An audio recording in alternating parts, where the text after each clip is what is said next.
අයිබෝවන් ඔබ පෙරපින් වලින් ආරක්ෂා කරන සටහනක් බලන්න වැදගත් මේක වැදගත් සමහරක් ඒවා මේ Facebook එකේද TikTok එකේ දාන්න බෑ වෙන්න තියෙන දේවල් දැනගන්නනේ අපි මේ ශාස්ත්‍රය කතා කරන්නේ එතකොට පෙරපින් වලින් ආරක්ෂා වෙනවා නම් කොහොම වෙන්න ඕනේද හිතන්නකෝ ඒක මෙයා කියන්නේ රහව් හේතුගෙන් හරි අඩකින් තමා එක පැත්තක තමා අනිත් ගහය ඔක්කොම පිහිටා දෙන. ඒ පිහිටීමෙන් කියන ජීවිතේ හරි අඩකින් නිමා කරනවා කියලා. ඒකට මෙයාගේ තියෙන ජීවිතේ ලොකු බලාපොරොත්තුවක් නෑ නිකන් සියල්ල එපා වෙච්ච ස්වභාවයක් සියල්ල අතෑරෙනවා කියලා දැනගෙන ජීවත් වෙන්න වෙලා තියෙනවා. ඒකට මෙයාට මේ තියෙන්නේ අවුරුදු 27 ඉඳගෙන මෙතනින් ආපු මේ රේඛාව ලොකු කරදර ප්‍රශ්න මෙයාට ඇති කරවලා තියෙනවා මෙන්න මේ රේඛාව.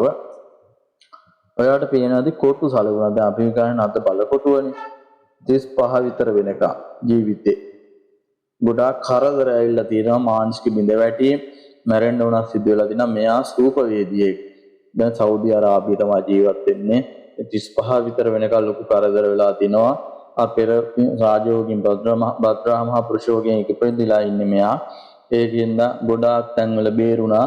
අවුරුදු 40 පැන්නා ජීවිතේ ඔළුව උස්ස ගන්න පුළුවන් වුණා කියලා කියන්නේ මෙන්න මේ අවුරුදු 40න් පිටින සටහන අතේ තිබ්බ නිසා. එතකොට හැමෝටම එකම වගේම කර්මය බලපාන්න රේඛා අඩුවයිගේ කේන්දරෙන් කියනවා රේඛා වැඩි අයගේ හස්තයෙන් තමයි වැඩිපුර කියාවෙන්නේ කේන්දරයෙන් නෙමෙයි. එතකොට රේඛා 3ක් 4ක් තියෙනවනේ ඔබ ගැන කියන්න ඔබේ ගතිගුණ කියලා වැඩක් නැහැ. මේ රේඛා වලින් ඉහළට පහළට නගින රේඛා තිබ්බොත් අනිවාර්යෙන් ඔබට ගොඩාක් දේවල් කියනවා. එතකොට අවුරුදු 37න් තමයි වාහනයක් කරන් තියෙන්නේ. මේ තියෙන මෙයාගේ ව්‍යාපාර පත්‍ර කතා කර මේ රේඛාවෙන් ගණන මෙතන 30 ඉඳන් 42 ගැන. එතකොට මේ මැදනේ මෙයා වාහනයක් ගත්තේ. උඩට බලන්න. දුවන කට්ටියක නම් දෛව රේඛාවනේ. මෙයාගේ තිබ්බේ සුඛ රේඛාව. වීරියවන්ත සුඛ රේඛාව. don ඥානය ගැන කතා කරන ව්‍යාපාර. උඩට ඕන් එක එක වෙනස් වෙන විදිය. ඒකයි හැමෝගෙම අත් එක වගේ නෑ. හරිම වෙනස්. එන ඔබට දීර්ඝ ජ්‍යොතිෂ්‍ය සේවය සමග සම්බන්ධ වෙලා හස්ත රේඛායි ජ්‍යොතිෂය දෙක එකට තමයි අපි බලන්නේ. හොඳට මතක තියාගන්න අනේ මං එවන නෝට් එක කියවන්න සිංහලෙන් දානවා. ඒක කියවන්න අනේ කියවන්න බැරි කවුරුත් නැහනේ. ඉන්න කියවන්න. කියවන්න නැතුව අත විතරක් දානවා කරුවලියක් දානවා. සමහර මිනිස්සු කින්ඩියට දානවා.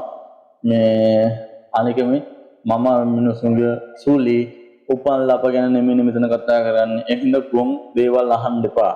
ගොන්නු වගේ අහන්න එපා. සුලියක් ගැන ලපයක් ගැන. එව්වා අතේ තියනවා නම් ලපයක් ගැන අහන්න. මෙයා ඇඟේ මේ වෙන කොහෙවත් තියෙන ලපයක් මේ ඇස්වල තියෙන ලපයක් ඒ සම්බන්ධව මම ඒ සම්බන්ධව කතා කරන කට්ටිය ගාවට ගිහින් ඒව අහන්න. දැන් මෝඩ වැඩ කරන්න එපා. ඉතින් තාම මිනිස්සුන්ට උත්තරයක් දෙන්න දින කාලයක් තමයි නැති කරන්නේ. එන්න ජෝතිෂ